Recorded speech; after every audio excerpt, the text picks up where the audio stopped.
ভাইয়ের সম্পত্তি দখল করতে নানা ষড়যন্ত্র করছে বড় ভাই। একাধিকবার ভাড়াটে বাহিনী নিয়ে হামলা চালিয়েছে ছোট ভাই আনোয়ার হোসেনের বাসায়।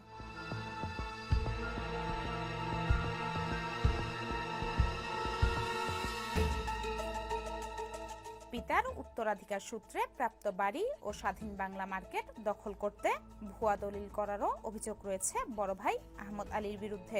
আমার আব্বা মারা যাওয়ার পরে আমার আব্বা অনেক সম্পত্তি রেখে গেছে। এই সম্পত্তির লেগে আমার ভাই জাল দলিল মলিল কইরা আমার না বুঝে নানান রকম বাহানা ছলনা কইরা প্রতারণা করে জাল দলিল কইরা সন্ত্রাসী কইরা খাইতেছে। স্বাধীন বাংলা সুপার মার্কেট এটা আমাদের মার্কেট।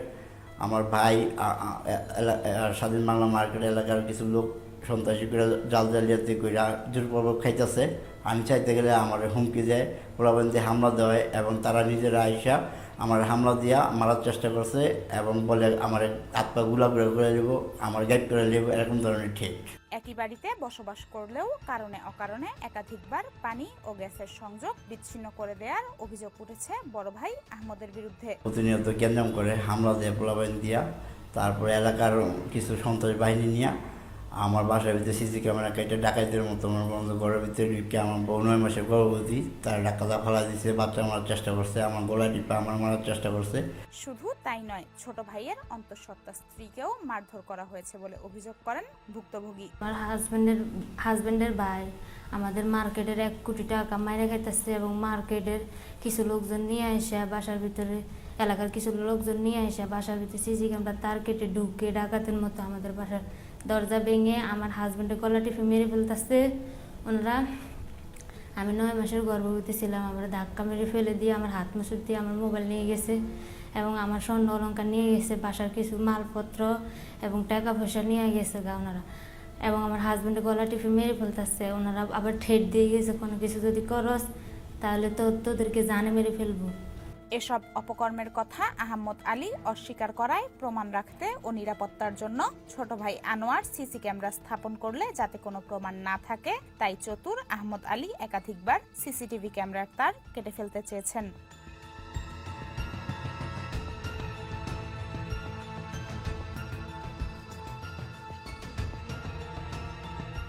আহমদ বাহিনীর ভয়ে প্রায় ঘরের দরজার ভেতরে ও বাহিরে তালা লাগিয়ে থাকতে হয় ছোট ভাই আনোয়ার হোসেন ও তার স্ত্রীকে।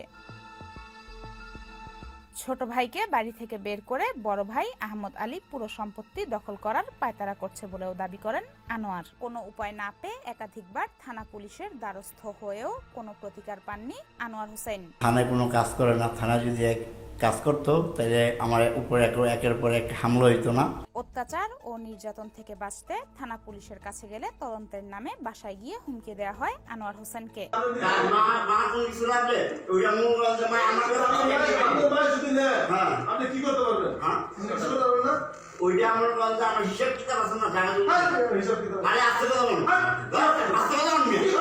এমতাবস্থায় প্রাণে বাঁচতে এবং পিতার উত্তরাধিকার সূত্রে প্রাপ্ত সম্পত্তি ফিরে পেতে প্রশাসনের ঊর্ধ্বতন কর্মকর্তাদের কাছে সহায়তা চেয়েছেন ছোট ভাই আনোয়ার হোসেন।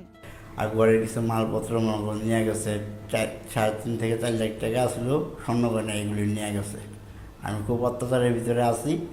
আমার যেসব সম্পত্তি এগুলি যারা সন্ত্রাসী করে গেছে আমার ভাই আহমদ আলী আর এলাকার কিছু লোক মিল্লা, আমার দাবি যাতে প্রশাসন আদালতের কাছে সবার কাছে আমার সম্পত্তি যাতে মনে করেন যে আমরা ফিরিয়ে দেয় আর মুখোশধারী সন্ত্রাসী যাতে ধরা খায়, যাতে কঠিন শাস্তি হয়, বিচার হয়।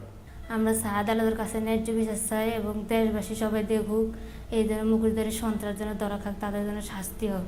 এ বিষয়ে ক্যামেরার সামনে কথা বলতে অপারগতা প্রকাশ করেন অভিযুক্ত আহমদ আলী।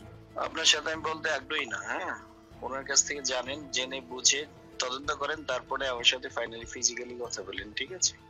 আর আপনার আমি তো চিনি না, হ্যাঁ, চিনি তারপরে কথা বলবো। দেখি কখন আপনার সম্পর্কে একটু জানি আগে। ইসরাত জাহান, জেটিভি বাংলা 24, ঢাকা।